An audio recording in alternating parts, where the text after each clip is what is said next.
I have finally fixed a long-term audio problem that I've been having with my YouTube channel through the purchase of the Rode Wireless Pro microphones. This video will be an unboxing and first impressions of the microphones. We'll look at what comes included with the microphones and then we'll figure out how to connect them up to first my iPhone and then my main camera. But before we do any of that, I want to first explain my little audio problem. This is my studio. As you can see, everything is quite cramped. I have an entire acoustic-sized electric kit.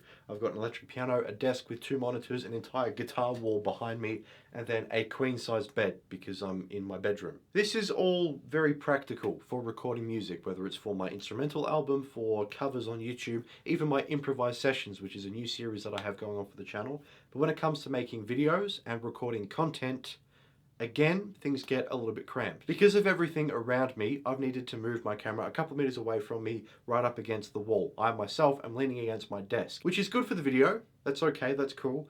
But for the audio, because of that distance between me and the microphone, and the fact that even with all this sound deadening foam, there is still a bit of air, especially if my window's open. Just the further away the microphone is from the audio that's being produced, the not as good it will sound. Admittedly, wearing a white shirt may not have been the best call for this video because the lavalier microphones are black and will stand out quite prominently against my white shirt. But the lavalier microphones is what I want to talk about now. This is me recording a video on the module that comes with the brand new Elisa Strata Prime electronic drum kit. As you can hear, there is some discrepancy in the audio because while I'm here talking to the camera, we've got probably 1.5 meters distance between me and the microphone, and I'm directing the audio that way. When I turn to look at the module, audio is going that way, away from the microphone, and it's going to have that not good sound. With a lavalier microphone, I will first of all always have good quality audio as long as everything is set correctly, and then within reason, I will always have good consistent audio no matter where I turn or I am in relation to the camera, which is especially important because I'm going on holiday and I own and co-own other channels as well. All I mean by that is sometimes I don't record with that camera and use predominantly my iPhone 15 Pro camera to record videos for my other channels and when I go out in the world and explore things like go on holiday. Included with the microphones are 2 hard cases, one of which is just a standard hard case which holds all of your accessories. The other is a charging hard case which holds the 2 transmitters and the 1 receiver. Using the USB-C to USB-C cable that I have right here, I can plug them into my computer and first of all charge them, but second of all log onto the Rode Central application. Through Rode Central we can update any firmware, we can adjust any of the settings that we need, and we can also review and download any of the audio recordings. As I go through and update any of the firmware, let's have a closer look at what comes included with the accessories. First we'll start with the cables. We have this red one here which is 3.5 to 3.5, which will be receiver into your camera. Then we have 2 for your phones, USB-C to USB-C for your normal phones and your brand new iPhones, and then USB-C to Lightning for the stupid phones. Next we have some lavalier attachments. We use them to combat the wind, that to attach them to your shirt and jumper or what have you. These are some little locks to make sure that the lavalier microphone locks into the transmitter. Magnets, very strong and annoying magnets, so that we can connect the transmitters to wherever we need on our person. And what's really cool about these, if I attach that to the back of my receiver, I can then have this magnetized to the back of my phone. And there's not much of a risk of that falling off unless I want to throw my phone and do something stupid like that, which of course I don't really want to do. Here's what I was talking about before with the little lock things, the gold bit.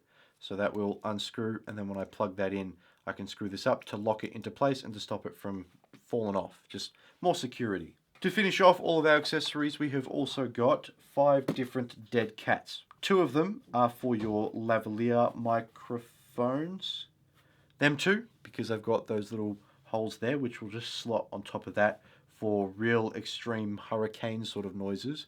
And then we've got these, which we use to plug into the top of the internal mics on your transmitters. You just kind of push that down, twist, and then that locks in place. While we have the transmitter and the receivers out, I'll quickly run through what's on these. So on the top we have our internal microphone. That is the record button, and then this is where we plug in our lavalier microphones. You plug it in, once it's connected you then twist that on and it will have a nice secure connection.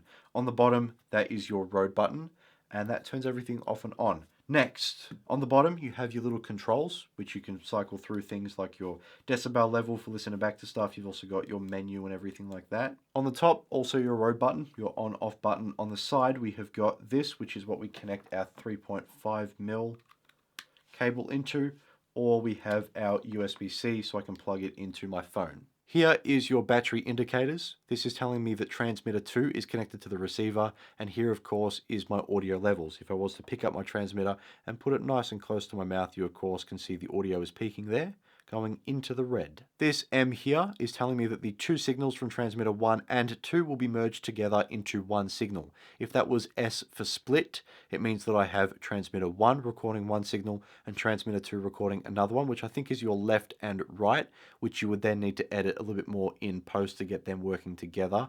For me, and just for the fact that I'm only recording by myself and will realistically only ever be needing one transmitter, I can keep it to merged, and that also requires less editing and less work in post. And there we have all of the accessories. There's quite a lot that they include with the microphone, so already I'm very, very, very happy. But let's now actually try out the microphones. Step 1, connecting it to my phone. To do that, I'm going to first grab the magnetic clip and put that onto the clamp of the receiver, so that I can have that magnetically connected to the back of my phone case. And as I showed you before, unless I throw with a good amount of force, that probably won't fall off. Next, we grab the USB-C to USB-C cable and connect the receiver to my phone. And now, realistically, we can switch over and start recording through my phone with this. Now, the only problem is I cannot see the transmitter, so I don't know if I'm talking too loud, too quiet. I don't actually have half a clue. So what I'm going to do very dangerously is let it dangle a little bit. Not too much, or I could just very dodgily set it up. This is actually a pretty good camera. The lighting might be a bit annoying, I apologize, but the microphone seems to be good. And if I was to just pick it up and hit it,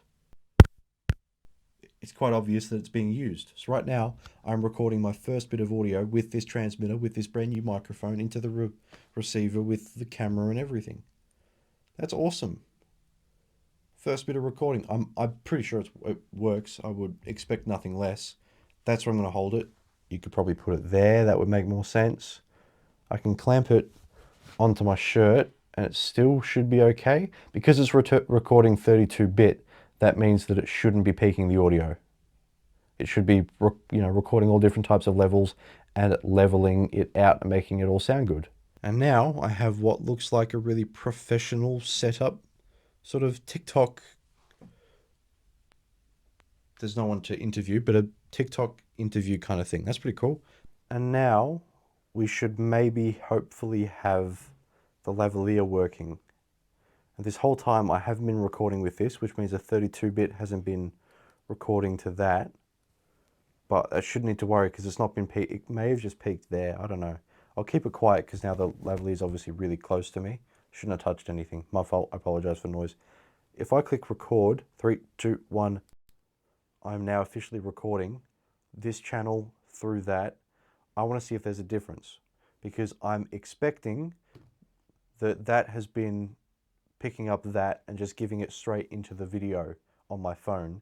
And now what's happening is it's going straight into the video, but now it's recording internally the 32-bit. And that's a long clip. I might review that. And if all is well, we'll switch over to my camera, which is still on. Anyway, let's review this. Well, I'm quite happy. I think that sounds excellent. I'm really, really, really happy. Happy enough to have already put the receiver on the top of my camera. So we switch back over to the main camera. I'll quickly show you what I'm looking at. That's the current setup. We've got the Sony camera, then the receiver on top, as you can see. And I don't believe we're peaking any of the audio. We especially aren't on my camera. I can see that through the screen. But I don't know about on top there. Either way, I'm really, really thrilled with this. This video is just an unboxing first impressions sort of thing. I will be making an official review and an official tutorial for how to use the microphones, so stay tuned for those. But the next video that I make will be surrounding what they sound like with a guitar. One of my favorite musicians and singer-songwriters of all time is a guy called Passenger. I mean, his real name is Mike, but his stage name is Passenger. That white Life's for Living shirt I was wearing at the beginning of the video is a shirt I bought a couple of weeks ago when I went to go and see him live. He was incredible, absolutely amazing. Anyway, back on topic. Passenger has released on his YouTube channel a bunch of acoustic music videos which features him singing with his guitar. And in these videos, I'm almost 100% certain he's using the Wireless Pros. I can tell you with 100% certainty that he's using Rode microphones. But he's got two little boxy things, one on his guitar strap and then one right here on the sound hole. And again, I am almost 100% certain that they are the Wireless Pros. And it got me thinking, what do they sound like recording acoustic guitar? So the next video is what do they sound like recording acoustic guitar out in the real world and also here in my studio. So stay tuned for that and also the tutorial and the review on using the microphones and everything. If you have any questions, please let me know. Otherwise, thank you all so much for watching. I will see you later.